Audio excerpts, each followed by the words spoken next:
Hello friends, good morning. आज हम लोग 18 मार्च 2026 के करंट अफेयर्स डिस्कस करेंगे।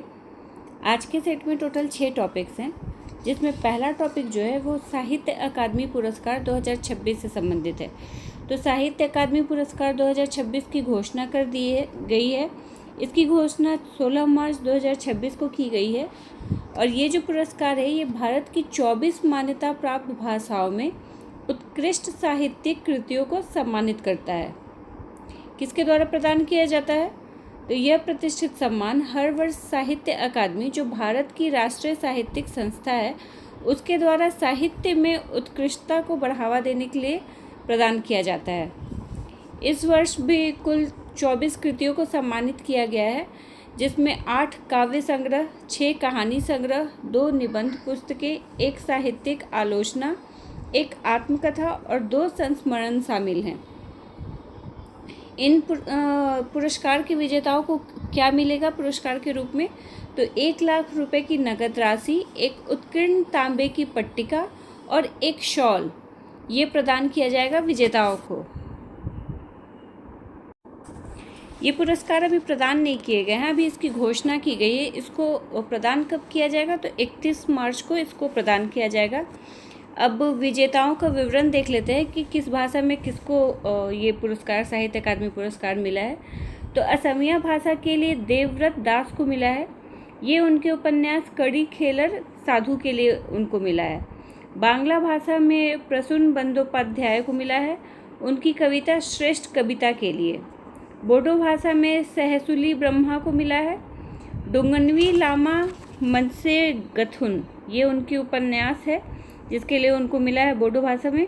डोगरी भाषा का पुरस्कार मिला है खजूर सिंह ठाकुर। इनकी कविता या दोहा जो कहिए वो है ठाकुर सतसई, इसके लिए इनको खजूर सिंह ठाकुर को डोगरी भाषा का साहित्य अकादमी पुरस्कार मिला है। अंग्रेजी भाषा का पुरस्कार मिला है नवतेज सरना को। ये इनके उपन्यास क्रिम्सन स्प्रिंग के लिए इनको दिया गया है। गुजराती भाषा के लिए मिला है योगेश वैद्य को। इनकी कविता भटखेरी के लिए दिया गया है इनको। हिंदी का साहित्य अकादमी पुरस्कार मिला है ममता कालिया को। ये इनके संस्मरण जीते जी इलाहाबाद, इसके लिए दिया गया है। कन्नड़ भाषा में किसको मिला है? तो अमरेश नुगाडोनी, इनको दडा सेरिसु तंदे, इनका एक कहानी संग्रह है, उसके लिए दिया गया है। कश्मीरी भाषा में अली शारदा को मिला है नौदान नेकी पॉट अलाव, नजदाव नेकी पॉट अलाव, ये इनका कविता है जिसके लिए उनको कश्मीरी भाषा का साहित्य अकादमी पुरस्कार मिला है। कोंकणी भाषा के लिए मिला है हेनरी मेंडोका को। कोंकणी काव्य रूपो आनी रूपकान, ये उनका निबंध है जिसके लिए उनको कोंकणी भाषा का साहित्य अकादमी पुरस्कार मिला है। मैथिली भाषा का साहित्य अकादमी पुरस्कार मिला है डॉक्टर महेंद्र झा को। इनके संस्मरण धात्रीपात संगम के लिए दिया गया है और ये बिहार से हैं। बिहार से रिलेटेड एक और न्यूज रिवीजन करा दे रही हूँ, ये इम्पॉर्टेंट है क्योंकि अभी कुछ दिन पहले हमने डिस्कस किया था कि अलग अलग राज्यों के राज्यपाल नियुक्त हुए हैं, जिसमें बिहार के भी नियुक्त हुए हैं। तो बिहार के नए राज्यपाल कौन बने हैं? तो लेफ्टिनेंट जनरल सैयद अता हसनैन, और इनको पद और गोपनीयता की शपथ किसने दिलाई है? तो पटना उच्च न्यायालय के जो मुख्य न्यायाधीश है संगम कुमार साहू, उन्होंने उनको पद और गोपनीयता की शपथ दिलाई है। तो मैथिली भाषा का साहित्य अकादमी किसको मिला है? डॉक्टर महेंद्र झा। मलयालम के लिए मिला है एन प्रभाकरन को। ये माया मनुष्यर, ये उनकी उपन्यास है जिसके लिए उनको मिला है। मणिपुरी भाषा में मिला है साओबम नालिनी को। कांगलाम द्रिबा इफुट, उनका कहानी संग्रह है, उसके लिए मिला है। मराठी भाषा में मिला है राजू बाविष्कर, उनकी आत्मकथा है कल्याणिल रेशा, उसके लिए दिया गया है। नेपाली भाषा में मिला है प्रकाश भट्टराई, नेपाली परंपरागत संस्कृतिरा सभ्यता को दुकुटी, ये उनके निबंध हैं जिसके लिए उनको मिला है। ओडिया भाषा में मिला है गिरजा कुमार बलियार सिंह, इनके कविता पद्म पुराण के लिए इनको दिया गया है। इसके अलावा पंजाबी भाषा में मिला है जिंदर को, इनके कहानी संग्रह सेफ्टी कीट के लिए। राजस्थानी भाषा में मिला है जितेंद्र कुमार सोनी को, इनके कहानी संग्रह भड़खामा के लिए। संस्कृत में मिला है महामहोपाध्याय साधु भद्रेश दास को। उनके कविता प्रस्थान चतुस्तय ब्रह्मघोष के लिए उनको मिला है। संथाली भाषा में मिला है सुमित्रा सोरेन को। ये उनके कहानी संग्रह मिड बिरना चेन्नई साउन इनाक सागाई इसके लिए मिला है। सिंधी भाषा में भगवान अटलानी, इनको इनके कहानी संग्रह वाघू के लिए मिला है। तमिल भाषा में सात तमिल सेल्वन, इनको तमिठ सिरुकथैन थडंगल, ये साहित्यिक आलोचना है इनकी, इसके लिए इनको मिला है। तेलुगु भाषा में किसको मिला है तो नंदिनी सिद्धा रेड्डी, इनके कविता अनिमेश के लिए। और उर्दू भाषा में मिला है प्रीतपाल सिंह बेटाब, इनको भी इनके कविता सफ़र जारी है के लिए ये पुरस्कार दिया गया है। तो ये साहित्य अकादमी पुरस्कार 2026 से रिलेटेड टॉपिक था, बहुत इंपॉर्टेंट टॉपिक है, तो इसलिए आप लोग ध्यान रखिएगा। और पूरे 24 जो पुरस्कार हैं उनका डिटेल यहाँ पे दिया गया है, तो वो सब ध्यान रखिएगा लोग। Next topic New York short animation festival 2026 से संबंधित है। तो इस फेस्टिवल में भारत की लघु एनिमेटेड फिल्म चाइमी ने सर्वश्रेष्ठ निर्देशक का पुरस्कार जीता है। इस फिल्म का निर्देशन किसने किया है तो असम पुलिस के वरिष्ठ अधिकारी डॉक्टर पार्थ सारथी महंता, इन्होंने इस फिल्म का निर्देशन किया है, जो वर्तमान में असम में पुलिस महानिरीक्षक और गुवाहाटी के पुलिस आयुक्त के पद पर कार्यरत हैं। न्यूयॉर्क शॉर्ट एनिमेशन फेस्टिवल जो है वो अंतर्राष्ट्रीय स्तर पर एनिमेशन की रचनात्मकता, मौलिकता और तकनीकी कौशल को सम्मानित करने वाला प्रतिष्ठित मंच माना जाता है। ये जो महोत्सव है ये मेक्सिको के सीने यूनिवर्सिटारियो UACJ इसके साथ मिलकर काम करता है। नेक्स्ट टॉपिक उत्तर प्रदेश से संबंधित है। तो उत्तर प्रदेश में बढ़ते वायु प्रदूषण से निपटने के लिए विश्व बैंक ने लगभग 300 मिलियन अमेरिकी डॉलर के ऋण को मंजूरी दी है। ये जो वित्तीय सहायता है ये Uttar Pradesh clean air management programme के तहत दी जा रही है, जिसका उद्देश्य राज्य में वायु गुणवत्ता को बेहतर बनाना है। तो वायु गुणवत्ता को बेहतर बनाने के लिए उत्तर प्रदेश में विश्व बैंक ने लगभग 300 मिलियन अमेरिकी डॉलर के ऋण को मंजूरी दी है। इसके जो इम्पोर्टेंट पॉइंट हैं वो ध्यान रखिएगा। किस राज्य के लिए दिया गया है, उत्तर प्रदेश के लिए। किस लिए दिया गया है तो वायु प्रदूषण से निपटने के लिए। और कितनी राशि दी गई है 300 मिलियन अमेरिकन डॉलर। और किस संस्थान के द्वारा दी गई है तो विश्व बैंक के द्वारा। इस व्यापक कार्यक्रम के माध्यम से परिवहन, कृषि और उद्योग जैसे प्रमुख क्षेत्रों में प्रदूषण को कम करने के लिए सुधारात्मक कदम उठाए जाएंगे। और इस कार्यक्रम के तहत उत्तर प्रदेश में लगभग 200 नए वायु गुणवत्ता निगरानी स्टेशन स्थापित किए जाएंगे। ये जो स्टेशन होंगे, इन स्टेशनों से प्राप्त आंकड़ों को यूपी प्रदूषण नियंत्रण बोर्ड की प्रणाली से जोड़ा जाएगा। तो इसके तहत, इस कार्यक्रम के तहत 200 नए वायु गुणवत्ता निगरानी स्टेशन स्थापित किए जाएंगे। और कार्यक्रम का जो एक मुख्य उद्देश्य है वो है घरों और कृषि क्षेत्र में स्वच्छ और टिकाऊ प्रथाओं को बढ़ावा देना। इसके अंतर्गत लगभग 39 लाख परिवारों को स्वच्छ खाना पकाने की सुविधा उपलब्ध कराई जाएगी, जिससे घरों के अंदर और बाहर दोनों तरह के वायु प्रदूषण में कमी आएगी। उत्तर प्रदेश का जो ये कार्यक्रम है ये विश्व बैंक की व्यापक क्षेत्रीय वायु गुणवत्ता प्रबंधन पहल का हिस्सा है, जो इंडो गैंगेटिक मैदान और हिमालय की तराई क्षेत्रों में लागू की जा रही है।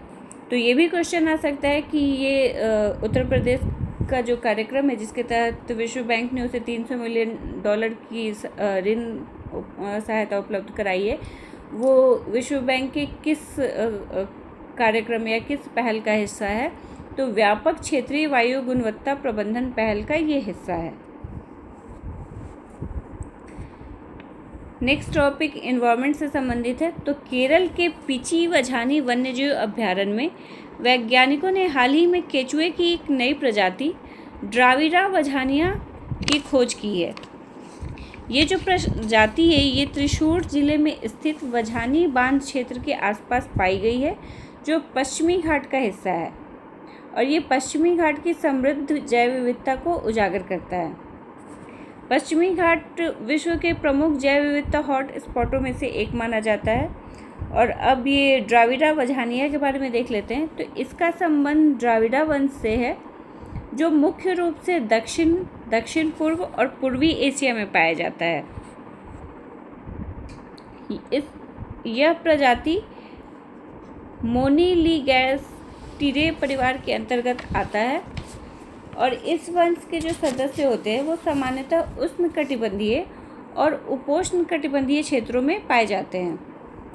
वैज्ञानिकों ने इस नई प्रजाति को बारवेली प्रजाति समूह में वर्गीकृत किया है, जिसकी प्रमुख विशेषता इसका अपेक्षाकृत छोटा आकार होता है। तो ये किस समूह से मेल खाता है? तो बारवेली प्रजाति समूह से। इस खोज के बाद भारत में दर्ज द्राविड़ा प्रजातियों की संख्या बढ़कर कितनी हो गई है? तो 83, जिसमें से 55 सिर्फ पश्चिमी घाट में पाए जाते हैं। तो 83 में से जो 55 प्रजाति हैं वो पश्चिमी घाट में पाए जाते हैं, बाकी बचे हुए भारत के अन्य क्षेत्रों में पाए जाते हैं। नेक्स्ट टॉपिक भी इन्वायरमेंट का टॉपिक है। तो भारतीय वनस्पति सर्वेक्षण के वैज्ञानिकों ने लगभग 189 वर्षों के बाद एक दुर्लभ पौध प्रजाति हेंकेलिया मोनोफाइला, इसको अरुणाचल प्रदेश में पुनः खोजा है। इस पौधे को पहली बार कब एकत्रित किया गया था?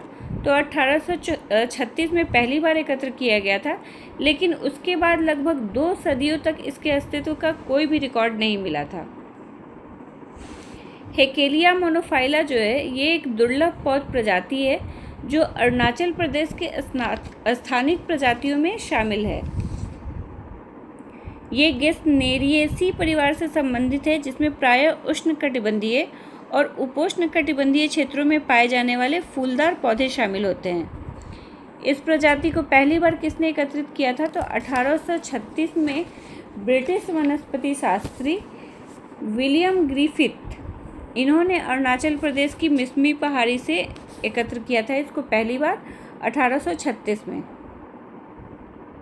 ये जो पौधा होता है ये एक बहुवर्षीय शाकाई प्रजाति है जो सामान्यतः नम और छायादार वन क्षेत्र में उगते हैं और इन पौधों में आमतौर पर सीधे या हल्के झुके हुए तने होते हैं और इनकी पत्तियां साधारण अंडाकार या भाले के आकार की होती है।